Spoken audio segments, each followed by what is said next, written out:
வணக்கம் மக்களே! இன்னைக்கு நம்ம "அயனாத்ரி" சீரியல்ல என்னாச்சுன்னு சொல்லி பார்த்தீங்கன்னா, நம்ம வானதி பாண்டியன் கால் எடுக்கலன்னு சொல்லிட்டு நேரா வீட்டுக்கு வந்தாங்கல்ல. வந்த உடனே நம்ம பாண்டியன் கிட்ட தனியா பேசணும்னு சொல்லி சொல்றாங்க. சரி ஓகே நீங்க போய் தனியா பேசுங்க அப்படின்னு சொல்லி நம்ம சேரனும் ஒத்துட்டாருன்னு வைங்க.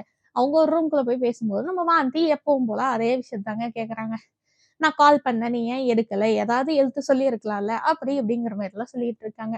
அதுக்கு நம்ம பாண்டியன் எப்ப பார்த்தாலும் சுட்ட வதைவே சொல்ற மாதிரி, எடுத்தா நீ சண்டை தான் போடுவ. அதனால தான் நான் எடுக்கல அப்படிங்கிற மாதிரி இவங்க 2 பேரும் ஒரு விஷயத்த பத்தி பேசிட்டு இருக்காங்க. அந்த டைம் கரெக்ட்டா நம்ம நிலா வந்து வெளிய இருந்து உள்ள வராங்க. கோவமா வராங்க. வந்த கையோட நம்ம சேர்ன பார்த்துட்டு, "உனக்கு அறிவுன்னு ஒண்ணு இருக்கா? இல்லையா?" அப்படின்னு சொல்லி கேட்கறாங்க. நிலா நம்ம சேர்ன இந்த மாரி பேசவே மாட்டாங்கல்லவா? அத பார்த்தா மத்த எல்லாத்துக்குமே ஷாக்கு தான். "என்ன அண்ணி நீங்க இப்படிலாம் பேசுறீங்க? என்ன ஆச்சு?" அப்படின்னு சொல்லி கேட்கும்போது, "இதோ அவருக்கு தெரியாதா?" அப்படிங்கிற மாரி நம்ம நிலா சொல்றாங்க. நம்ம சேர்னுக்கும் ஒண்ணுமே புரியல. "நான் என்ன பண்ணேன்?" அப்படின்னு சொல்லி கேட்கும்போது, நம்ம நிலா சொல்றாங்க. "யாருன்னே தெரியாதவங்க கிட்ட என்னோட குடும்ப விஷயத்த பத்தி எல்லாத்தையுமே என்ன பத்தி புட்டு புட்டு வச்சிருக்கியே. இதெல்லாம் சரியா?" அப்படின்னு சொல்லி கேட்கறாங்க. அப்பயும் நம்ம சேர்னுக்கு என்ன ஆச்சுன்னே தெரியலைங்க. உடனே நம்ம சோழன் வந்துட்டு நிலா கிட்ட கேட்கறாங்க. "என்னதான் ஆச்சு? என்னதான் பிரச்சனை? ஏன் இவ்ளோ இதா வந்திருக்க?" அப்படின்னு சொல்லி கேட்கும்போது, நம்ம நிலா வந்து சொல்றாங்க. இந்த மாரி ராகவ் வந்து என்னை இவ்ளோ டார்ச்சர் பண்ணிட்டு இருந்தான். அவன்ட்ட இருந்து தப்பிக்கிறதுக்காக நான் எனக்கு கல்யாணம் ஆன விஷயத்தையே நான் சொல்லிட்டேன். ஆனா, இத வந்து நம்ம சேரன்ட்ட போயி நம்ம ராகவ் கேட்கும்போது, இவரு எல்லா விஷயத்தையும் புட்டு புட்டு வச்சுட்டாரு. எனக்கு எப்படி கல்யாணம் ஆச்சுங்கிறத முன்னிட்டு, இப்ப 2 ஹியரிங் டிவோர்ஸ் வரைக்கும் போயிருக்குங்கிற வரைக்கும் எல்லாத்தையும் சொல்லியிருக்காரு. இவரு யாரு என்ன பத்தி இந்த மாரிலாம் சொல்றதுக்குங்கிற மாரி நம்ம நிலா வந்து பயங்கரமா சேர்ந்து வச்சு லெஃப்ட் அண்ட் ரைட் வாங்கிட்டாங்க.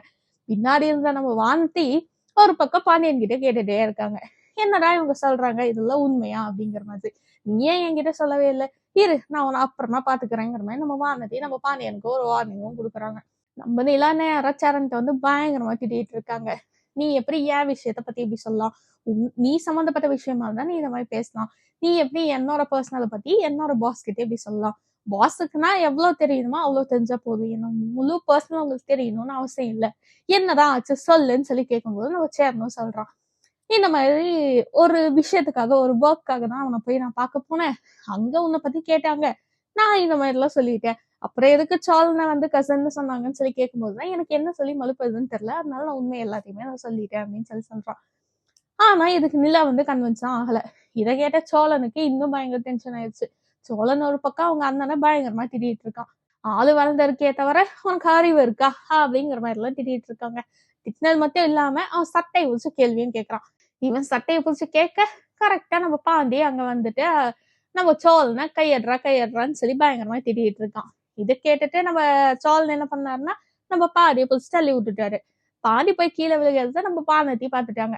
வானதி நேரம் வந்து நம்ம சோழன் கிட்ட நீ எப்படி பாண்டியை தள்ளி விடலாம்? அதுவும் நான் இருக்கும்போது நீ எப்படி பாண்டியை அடிக்கலாம்? பாண்டி கேட்கறதுக்கு ஆள் இல்லைன்னு சொல்லி நினைக்கிறேங்கிற மாதிரி வானதி அதை வேற மாதிரி திசை திருப்பி அவங்க வேற பக்கம் ஒரு சண்டையை போட்டுட்டு இருக்காங்க. நீ எப்படி இந்த மாதிரிலாம் பண்ணலாம்? இப்பதான் எனக்கு புரியுது. நீ எதனால நாங்க வந்து கடையில் நின்னு பேசிக்கிட்டா உனக்கு காண்டாச்சுன்னு சொல்லிட்டு. ஏன்னா உனக்கு நடந்த ஒரு கல்யாணம் வந்து லவ் மேரேஜே கிடையாது. நீ என்னெல்லாம் போய் சொன்ன. ஆனா இப்பதான் தெரியுது உன்னோட இது என்னன்னு சொல்லி அப்படிங்கிற மாதிரி ரொம்ப மட்டமா நம்ம சோழனை பத்தி பேசுறாங்க. அது மட்டும் இல்லாம நம்ம நிலாவையும் கேவலமா பேசுறாங்க. நீ என்னம்மா இந்த வீட்டையே தூக்கி தாங்குற அம்மா மாதிரி பேசிட்டு இருந்தாங்களே, நீ என்னன்னா இங்க வந்ததே ஒரு விபத்துங்கிற மாதிரி சொல்லிட்டு இருக்க. அப்படியே இருக்கும்போது நம்ம பாடியோட கதைக்கு விளக்கேத்தி வச்சிடலாம் பண்ணியே, இதெல்லாம் எப்படி? அது மட்டுமா? எனக்கு ஒரு மாமியார் மாதிரி நீ பேசிட்டு இருக்க அப்படின்னு சொல்லி நம்ம நிலாவி லெஃப்ட் ஹேண்ட் ரைட் நம்ம வாங்கிட்டே வாங்குறாங்க. இதை கேட்ட நம்ம சோழனுக்கு பயங்கர டென்ஷன் ஆயிடுச்சுங்க. நீ எப்படி நிலாவை பத்தி பேசலாம்? இதுக்கு மேல பேசணும்னா வாய உரைச்சிடுவேன் அப்படிங்கிற மாதிரி பேசிட்டு இருக்கான். நம்ம நிலாவும் வந்து கேக்குறாங்க, நான் எனக்கு நான் உங்ககிட்ட மாமியார் மாதிரி நடந்துகிட்டேன். நீ என்ன இப்படி எல்லாம் பேசுற அப்படின்னு சொல்லி கேட்கும்போது நம்ம வானத்தை இருந்துட்டு நான் உண்மையதான் சொல்றேன். எனக்கு தோணுனதுதான் சொல்றேன். உன்னை தாங்குன்னு தாங்குனாங்களே இந்த வீட்டுல. ஆனா உன்னோட கதைய பார்த்தா இவ்ளோ மட்டமா இருக்கேங்கிற மாதிரி நம்ம வானதியே பேசுறாங்க. உங்கள மாதிரிலாம் நாங்க இல்ல. நாங்க நிஜமாவே ஒரு பெரிய லவ்வர்ஸ் தான் அப்படிங்கிற மாதிரிலாம் சொல்லிட்டு இருக்காங்க. நம்ம பாண்டியன் எவ்வளவுதான் வானதியை ஸ்டாப் பண்ண நினைச்சாலும் நம்ம வானதி ஸ்டாப்பே ஆகலைங்க. ஒரு வழியா நம்ம பாண்டியன் அவங்கள புடிச்சிட்டு போய் வெளியும் நிறுத்தி வச்சுட்டாரு. தயவு செஞ்சு நீ வீட்டுக்கு போ. மிச்ச விஷயத்த அப்புறம் பேசிக்கலாம்னு சொல்லி நம்ம வானதியை அனுப்பியும் விட்டுட்டாருங்க. அதுக்கப்புறம் பார்த்தா நம்ம நீலா சேரன் கிட்ட இதுக்கு மேல எனக்கு உன்கிட்ட பேசுறதுக்கு விருப்பம் இல்ல. நான் ரூமுக்கு போறேன்னு சொல்லி ரூமுக்கு போயிட்டாங்க. இன்னொரு பக்கம் நம்ம சோழன் இதே இதை சேரன் கிட்டே சொல்லிட்டு போயிட்டாங்க. நீ இதுக்கப்புறம் என் விஷயத்துல தலையிடாத. நீ பண்ணது ரொம்ப பெரிய விஷயம். இதுக்கப்புறம் என்ட்ட தயவு செஞ்சு பேசிறாதன்னு சொல்லி நம்ம சோல்ன்னு வெளிய போயிட்டாருங்க. இதுக்கப்புறம் என்ன ஆகுதுங்கிறத நம்ம வெயிட் பண்ணி பார்க்கலாம்.